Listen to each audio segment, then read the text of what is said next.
ಹಾಸನ ದುರಂತಕ್ಕೆ ಕೋಮು ಬಣ್ಣದ ಒಂದು ನಿಲುವು ಕುತಂತ್ರ ನಡೀತಾ ಇದೆ. ಹಾಸನದಲ್ಲಿ ಉಸ್ತುವಾರಿ ಸಚಿವ ಕೃಷ್ಣ ಬೈರೇಗೌಡ ಅವರು ಇದರ ಬಗ್ಗೆ ಆಕ್ರೋಶವನ್ನು ವ್ಯಕ್ತಪಡಿಸಿದ್ದಾರೆ.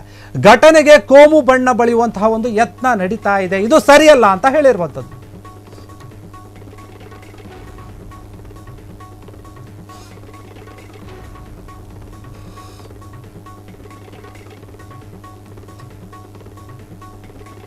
ಹಾಸನದಲ್ಲಿ ನಡೆದಂತಹ ಘಟನೆಗೆ ಕೋಮು ಬಣ್ಣವನ್ನು ಬಳಿಯುವಂತಹ ಒಂದು ಕೆಲಸ ನಡೀತಾ ಇದೆ, ಸರಿಯಲ್ಲ. ಇದು ದುರ್ವರ್ತನೆ ಸಹ ನಾವು ಸಹಿಸಲ್ಲ, ಅಂಥವರ ವಿರುದ್ಧ ಸರ್ಕಾರದಿಂದ ಕ್ರಮ ತೆಗೆದುಕೊಳ್ಳುತ್ತೀವಿ ಅಂತ ಎಚ್ಚರಿಕೆಯನ್ನು ಕೊಟ್ಟಿರುವಂಥದ್ದು. ಮೃತರ ಕುಟುಂಬಗಳಿಗೆ ಸಾಂತ್ವನ ಹೇಳಿದ ಕೃಷ್ಣ ಬೈರೇಗೌಡ. ಈ ದುರಂತ ನಿಜಕ್ಕೂ ಕೂಡ ದುರದೃಷ್ಟಕರ ಎಂದ ಮಂತ್ರಿ. ದುರದೃಷ್ಟಕರ ಅಂತ ಹೇಳ್ತಾ ಇದ್ದರು. ಟ್ರಕ್ ಚಾಲಕ ಭುವನೇಶ್ ಏನಿದ್ದಾನೆ, ಆತನ ಒಂದು ನಿರ್ಲಕ್ಷ್ಯವೇ ಈ ಒಂದು ಘಟನೆಗೆ ಕಾರಣ. ಈಗಾಗಲೇ ಚಾಲಕನ ವಿರುದ್ಧ ಪ್ರಕರಣ ದಾಖಲಾಗಿದೆ. ಚಾಲಕನ ಮೇಲೆ ಸ್ಥಳೀಯರ ಹಲ್ಲೆ ಮತ್ತೆ ಏನದು ಆಸ್ಪತ್ರೆಗೆ ದಾಖಲು ಮಾಡಲಿ, ಅಂದರೆ ಸ್ಥಳೀಯರು ಹಲ್ಲೆ ಮಾಡಿ ಆಸ್ಪತ್ರೆಗೆ ದಾಖಲು ಮಾಡಿದ್ದಾರೆ ಅಂತ ಹಾಸನದಲ್ಲಿ ಕೃಷ್ಣ ಬೈರೇಗೌಡ ಅವರು ಈ ಒಂದು ವಿಚಾರವಾಗಿ ಆಕ್ರೋಶವನ್ನು ವ್ಯಕ್ತಪಡಿಸಿ ಮತ್ತೆ ಯಾರು ಮೃತರಿದ್ದಾರಲ್ಲ ಅವರ ಕುಟುಂಬಗಳಿಗೆ ಸಂತಾಪವನ್ನು ಕೂಡ ಸೂಚಿಸಿರುವಂಥದ್ದು. ಹಾಸನದಲ್ಲಿ ಉಸ್ತುವಾರಿ ಸಚಿವ ಮತ್ತೆ ಈ ಒಂದು ವಿಚಾರದಲ್ಲಿ ಏನು ಕೋಮು ಬಣ್ಣವನ್ನು ಬಡಿಯುವಂತಹ ಒಂದು ಪ್ರಯತ್ನ ನಡೀತಾ ಇದೆ, ಇದು ಯಾವುದೇ ರೀತಿಯಾಗಿ ಸರಿಯಲ್ಲ. ಅಂಥವರ ವಿರುದ್ಧ ನಾವು ಕಾನೂನು ಕ್ರಮವನ್ನು ತೆಗೆದುಕೊಳ್ತೀವಿ, ಅಪಪ್ರಚಾರ ಮಾಡಬಾರ್ದು ಅಂತ ಹೇಳ್ತಾ ಇದ್ದಾರೆ.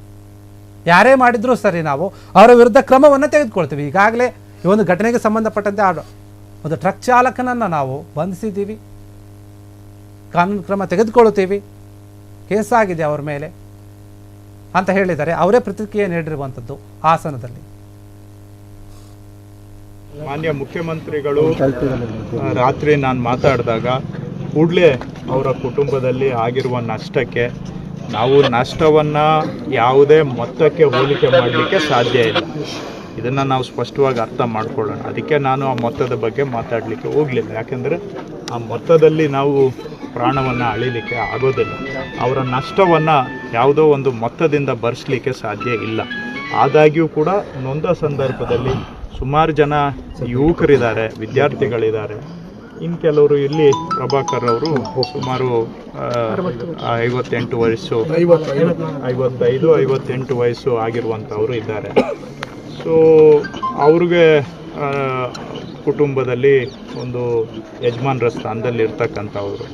ಹಾಗಾಗಿ ಅವರ ಕುಟುಂಬಕ್ಕೆ ತತ್ಕ್ಷಣ ಸ್ವಲ್ಪ ಚೇತರಿಸ್ಕೊಳ್ಳಿಕ್ಕೆ ಇದರಿಂದ ಮಾನ್ಯ ಮುಖ್ಯಮಂತ್ರಿಗಳ ಸೂಚನೆ ಮೇರೆಗೆ 5 ಲಕ್ಷ ರೂಪಾಯಿ ಪರಿಹಾರವನ್ನು ಈಗಾಗಲೇ ನಾವು ಇವತ್ತು ನಾನು ತಹಶೀಲ್ದಾರ್ಗಳಿಗೆಲ್ಲ ಹೇಳಿದ್ದೇನೆ, ಅವ್ರಿಗೆಲ್ಲ ತಲುಪಿಸ್ಬೇಕು, ಇವತ್ತೇ ತಲುಪಿಸ್ಬೇಕು ಅಂತ.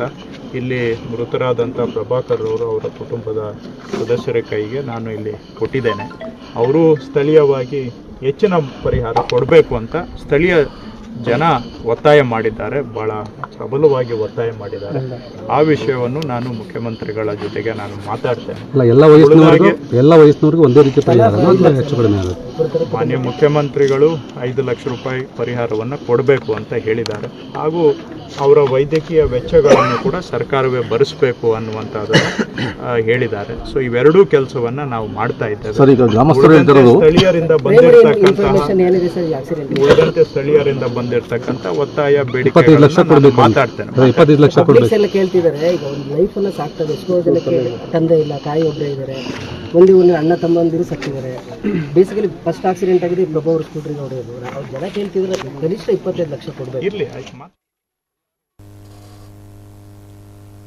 ಹಾಸನದಲ್ಲಿ ನಡೆದಂತಹ ಒಂದು ದುರಂತಕ್ಕೆ ಸಂಬಂಧಪಟ್ಟಂತೆ ಕೃಷ್ಣ ಬೈರೇಗೌಡ ಅವರು ಮಾತನಾಡ್ತಾ ಹೇಳ್ತಾರೆ, ಈ ಒಂದು ದುರಂತದಲ್ಲಿ ಏನು ಸಾವನ್ನಪ್ಪಿದ್ದಾರೆ ಅವರಿಗೆ ನಾವು ಸಂತಾಪವನ್ನು ಸೂಚಿಸ್ತೀವಿ. ಅವರ ಕುಟುಂಬದವರು ಮತ್ತು ಅಲ್ಲಿನ ಒಂದು ಜನರು ಏನಿದ್ದಾರೆ, 5 ಲಕ್ಷ ಪರಿಹಾರ ಸಾಲಲ್ಲ, ನಮಗೆ 25 ಲಕ್ಷ ಪರಿಹಾರ ಕೊಡಿ ಅಂತ ತುಂಬ ಪ್ರಬಲವಾಗಿ ನಮಗೆ ಮನವಿಯನ್ನು ಮಾಡಿದ್ದಾರೆ. ಅದಕ್ಕಾಗಿ ನಾವು ಈ ಒಂದು ವಿಚಾರವಾಗಿ ಕೂಡ ಚರ್ಚೆ ಮಾಡ್ತೀವಿ. CM ಸಿದ್ದರಾಮಯ್ಯ ಅವರ ಜೊತೆ ನಾನು ಈ ಒಂದು ವಿಚಾರವಾಗಿ ಚರ್ಚೆ ಮಾಡ್ತೇನೆ, ಮಾತಾಡ್ತೇನೆ ಅಂತ ಹೇಳ್ತಾರೆ. ಮತ್ತು ಅದರ ಜೊತೆಗೆ ಏನು ಆಸ್ಪತ್ರೆಯ ಖರ್ಚು ವೆಚ್ಚ ಎಲ್ಲ ಬರುತ್ತೆ ಅದನ್ನೇ ಸರ್ಕಾರವೇ ನೋಡಿಕೊಳ್ಳುತ್ತೆ ಅಂತ ಕೂಡ ನಾವು ಹೇಳಿದ್ದೀವಿ ಈಗಾಗಲೇ. ಅದಕ್ಕಾಗಿ ಈ ಒಂದು ಘಟನೆ ಏನಿದೆ ಇದು ಆಗಬಾರ್ದಿತ್ತು, ಆಗಿದೆ. ಇದಕ್ಕೆ ಯಾರು ಹೊಣೆ ಇದ್ದಾರೆ ಅದಕ್ಕೆ ನಾವು ಕ್ರಮ ತೆಗೆದುಕೊಳ್ತೀವಿ ಅಂತ ಕೂಡ ಹೇಳಿದ್ದು. ಕ್ಷಣ ಕ್ಷಣದ ಸುದ್ದಿಗಳಿಗಾಗಿ ಫ್ರೀಡಂ ಟಿವಿ ಸಬ್ಸ್ಕ್ರೈಬ್ ಮಾಡಿ, ಲೈಕ್ ಮಾಡಿ ಹಾಗೂ ಫಾಲೋ ಮಾಡಿ. ಹೊಸ ಸುದ್ದಿಗಳ ನೋಟಿಫಿಕೇಶನ್ಗಾಗಿ ಬೆಲ್ ಐಕಾನ್ ಮೇಲೆ ಕ್ಲಿಕ್ ಮಾಡಿ.